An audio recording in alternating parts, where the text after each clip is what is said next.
for those who have not noticed, we do actually have a big maintenance tomorrow. We have a maintenance tomorrow. We have another notice here.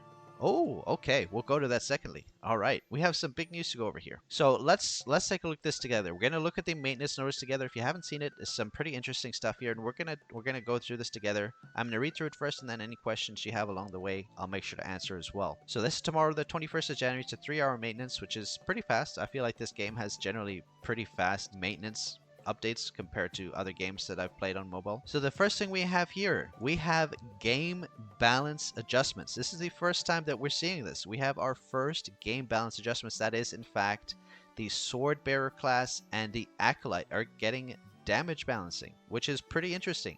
That's something that I was always very curious how they're going to approach, whether or not they're actually going to make any class changes. It doesn't look like there's any nerfs here, but I think that this will be an interesting damage buff to those. So Sword Bearer class, for example, their Dimensional Slash is getting a base multiplier increase from 180, 240, and 300 to 210, 270, and 330. So that's a pretty big increase. The Spatial Tear as well is going from 720, 900, and 1080 to 800, 1000, and 1200. So that's, again, what is that? That's like an 80% increase, 100% increase, and 120% increase. That's significant. And then the second class, yeah. Oh no, there's another thing here. So the promotion effect is an additional damage increase from 3 to 4%. That's pretty cool. Like, so if you're a Sword Bearer, I mean, for me personally, I wish they would give more tanking capabilities to Sword Bearer rather than DPS increase, but here we are.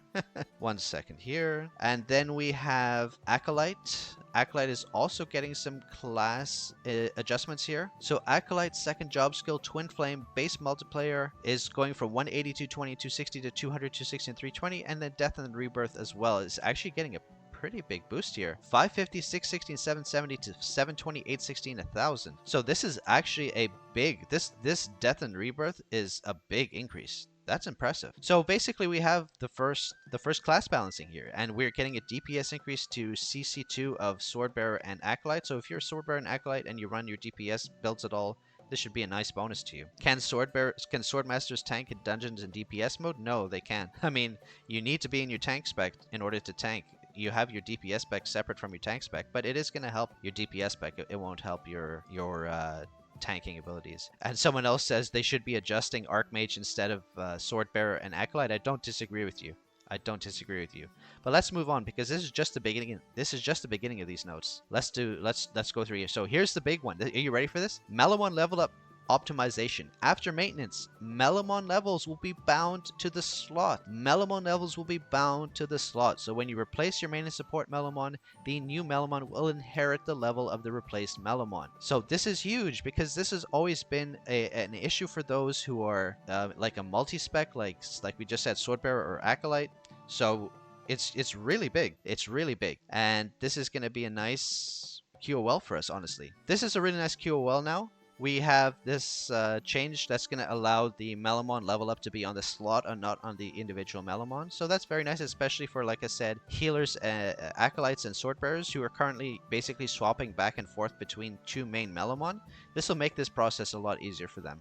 So this is very, very good. And as you can see, when replacing Melomon, the equipped moves will be inherited, so you can swap the moves very easily. You don't have to manually reselect them. One-click level up function will be optimized. So yeah, overall, this is really, really good. And then they've done the same here as well for Melomon moves. So optimized moves level up. So move levels will be bound to the move slot as well. So when you change moves, the corresponding slot level will be inherited. And the move slot level up costs will match legendary. So you see here, we have another optimization for the Melomon system, and the Melomon moves as well will be bound to the slot, so you can quickly and easily change your moves without having to reset, unequip, re-equip, change. This is really nice QOL. So some things that you need to keep in mind with this change here is, because with non-legendary moves, the level up cost difference, it'll actually decrease the slot level. So that's interesting. So if you equip a lower than legendary move, it'll decrease the level.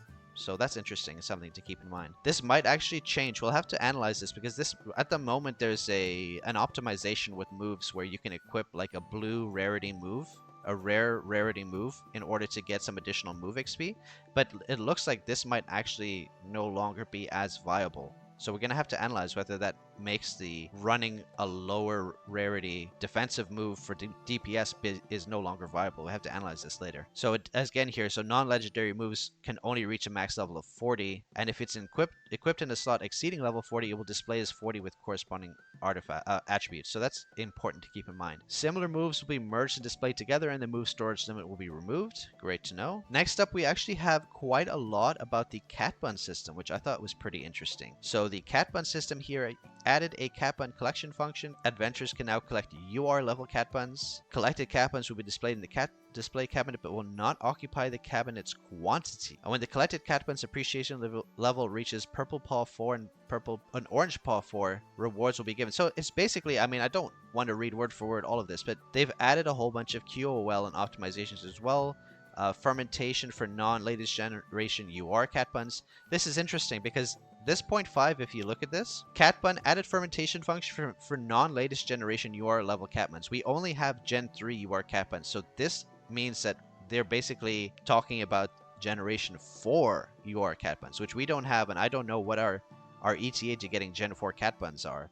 But the fact that they're adding the functionality to filter non-latest generation UR level Cat Buns means that it's probably not that far away. The Cat Bun bakery levels cap is being increased to 20 as well, and they've optimized the auto lock functionality, which is interesting. Oh yeah, here, this is really good. So yeah, this is no longer going to recommend non-latest generation Cat Buns as well. So as we go through here, we'll see now there's a few more optimizations, optimizing the clickable area, optimizing the guild tree. Anyway, so this is actually a really nice update. This is some really nice patch notes. Optimized resource collection interfaces, optimized free bubble collection logic, and here we have some chat channel optimizations. After maintenance, the region-based channels have been removed and you can chat freely in different languages. That's interesting. We'll see how that goes. Oh, look at this. Finally, this is something that people have been asking for. You can now translate messages in different languages to the language set in your game settings. This is huge. So finally, because I know a lot of people have complained when they're in like an English-speaking chat and then people are speaking other languages, but now we actually have a translate function, which is huge. And then yeah, basically more optimizations to the chat, broadcast rules triggered to when the first, yeah, that's fine. More details to the smelt menu. Anyway, so this is all really good stuff. I'm just breezing through here because this is just like minor optimizations compared to the important stuff we went over already. Some bug fixes here. I'm just gonna breeze through this. Energy display fixed. Interesting. Okay, yeah, so I mean, I'm just looking through here. It's all really good stuff, but the most important is these Melomon optimizations. And then wait, that's not all. That's not all, because we have another notice that's just popped up here. Check it out. For those who haven't seen, we have our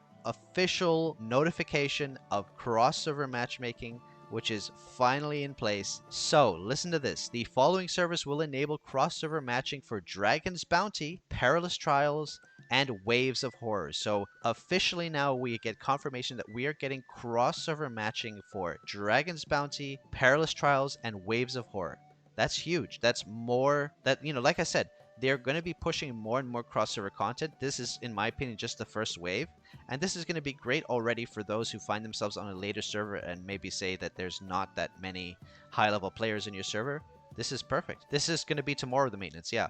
January 21st, UTC -5, 1 a.m. to 4 a.m. It's perfect. Finally, says Orkin. Yeah, it's a big finally. So it's servers 1 through 3 are merged, not merged, but their matchmaking is merged. Then 4 through 14, 15 through 24, 25 through 29, 30 through 34. So that's going to be really, really useful. So ranking rules. Let me just quickly read through this here. So ranking rules for Echoes of War and Perilous Trials after crossover matching. For crossover match teams, if the highest and lowest level members are the same class change stage and the level difference does not exceed 10 levels, the team's completion will be recorded on the leaderboard of the server where the team leader is located. Oh, that's very interesting. So as you can see here, because the big question comes up with Perilous Trials, because there is a first clear leaderboard that is per server. If you have a cross server party for Perilous Trials and Echoes of War. Oh, I see. So I think in Perilous Trials also includes Echoes of War, because they mentioned Echoes of War here. Ranking rules for Echoes of War and Perilous Trials. So I guess they include Perilous Trials and Echoes of War together. So we're getting Echoes of War, Perilous Trials, Waves of Horror, and Dragon's Bounty? That's crazy good. So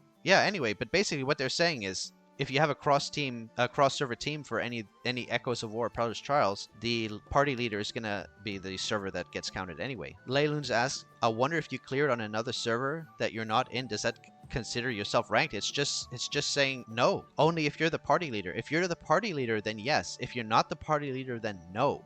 you won't consider you ranked. So that's very important to keep in mind. If you're doing clears for rank 1, you have to keep in mind that only the party leader is going to have it counted towards their leaderboard. It's your actual server. So that's good to know. So anyway, yeah, this maintenance is coming tomorrow. So for those who are watching, this is some pretty good stuff here. The Melomon QOL plus the cross-server matching.